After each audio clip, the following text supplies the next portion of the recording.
तो कैसे हैं आप लोग। आई होप आप सब अच्छे होंगे।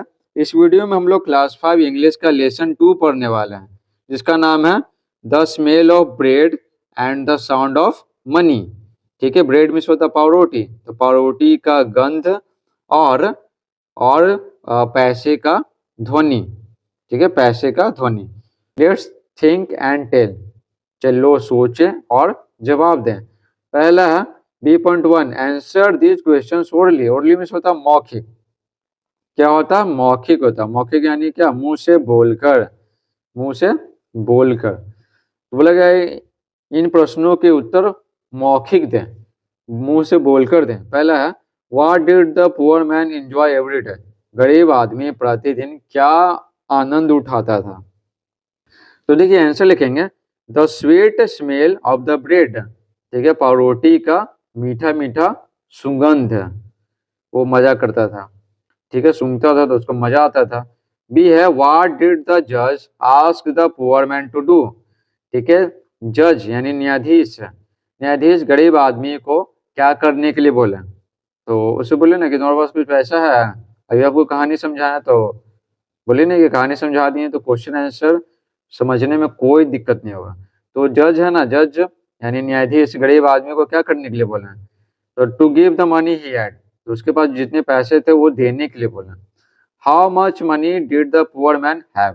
गरीब आदमी के पास कितने पैसे थे? तो 2 स्मॉल कॉइन्स। ठीक है, 2 छोटे छोटे सिक्के थे, कम पैसे वाले। व्हाट डिड द जज डू विद द कॉइन्स। ठीक है, जज यानी न्यायाधीश सिक्कों के साथ क्या किए? तो आंसर लिखेंगे द जज jingled the coins and return back to the poor man. ठीक है, जज न्यायाधीश सिक्कों को खनखनाए और गरीब आदमी को वापस कर दिए। आगे देखिए, राइट ट्रू और फॉल्स। ट्रू मीन्स होता सही, फॉल्स मीन्स होता गलत। राइट ट्रू और फॉल्स इन द ब्रैकेट्स। बोला गया ब्रैकेट में ट्रू और फॉल्स लिखिए। Against each of the following statements, against each of the following sentences, नीचे दिए गए प्रत्येक वाक्यों के सामने। ये जो खाली स्थान है इसी में लिखना ट्रू एंड फॉल्स, जो होगा वो लिखना है। तो देखिए A number, the baker was a generous man. Generous means क्या होता है? जेनरस मीन्स होता है उदार। ठीक है, दयालु। तो बोला गया है कि परोठी बनाने वाला एक दयालु आदमी था। तो नहीं, फॉल्स। दयालु आदमी रहता तो उसे पैसे लेता गरीब आदमी से। The baker was angry with the poor man. ठीक है, पावरोटी बनाने वाला गरीब आदमी से गुस्सा था। तो ट्रू था ना, उसको कोर्ट ले गया खींच के। The poor man had 6 coins. गरीब आदमी के पास 6 सिक्के थे। तो नहीं, 2 सिक्के थे। वो खुद गरीब था तो 6 सिक्के कहाँ से होंगे? द जज gave the money to the baker. ठीक है, न्यायाधीश पैसे को पावरोटी बनाने वाले को दे दिए। तो फॉल्स, नहीं, वापस है ना, वापस गरीब आदमी को दे दिए खनखना के। द जज return the coins to the poor man. जज न्यायाधीश सिक्कों को गरीब आदमी को वापस लौटा दिए। तो ये ट्रू हो जाएगा, सही है। C.2 देखिए, tick the options to complete the following statements. तो बोला गया है नीचे दिए गए कथनों को पूरा करने के लिए ऑप्शन में टिक मारें। ठीक है, 4 ऑप्शन है, उसमें टिक मारना है। तो देखिए, the baker took the poor man to. ठीक है, पावरोटी बनाने वाला यानी बेकर गरीब आदमी को ले गया। तो कहाँ ले गया?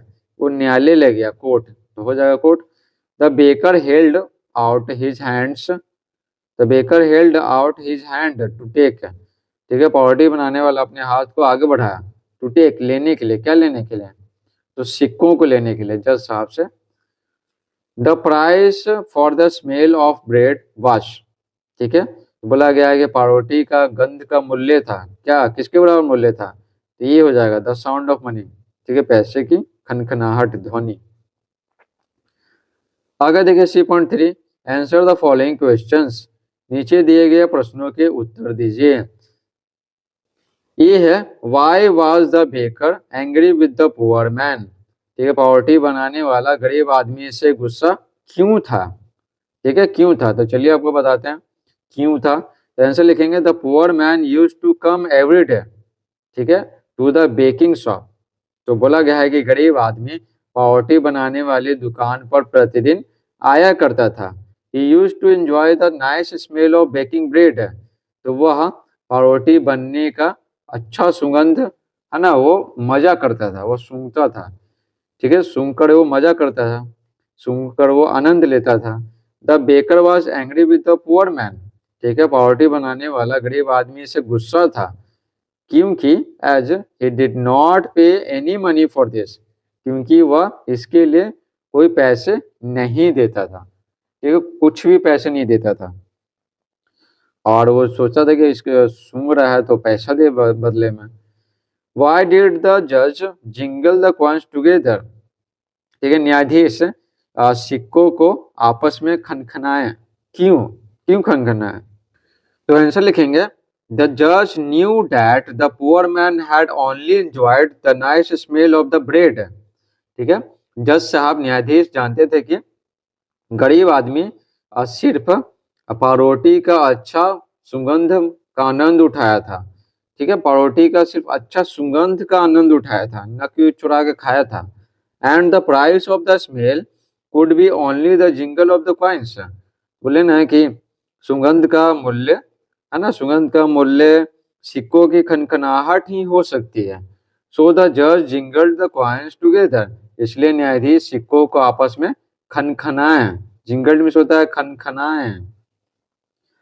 सी देखिए डिड द जज डू जस्टिस, जस्टिस में क्या होता है, न्याय होता है, ठीक है, डिड द जज do justice to the poor man give reasons, तो बोला गया क्या न्यायाधीश गरीब आदमी के साथ न्याय किए हैं, गिव रीजंस कारण बताएं, अगर न्याय किए तो कारण बताइए, अगर नहीं किए तो कारण बताइए, दोनों में कारण बताना है। तो आंसर लिखेंगे यस, हाँ, जज है ना, जज गरीब आदमी के साथ न्याय किए। The price of smelling the bread could be only the jingling of the coins, ठीक है, ब्रेड सूंघने का है ना मूल्य सिर्फ पैसों की खनखनाहट ही हो सकती है। No payment was to be made for this, ठीक है, इसके लिए कोई पैसे देने की जरूरत नहीं थी।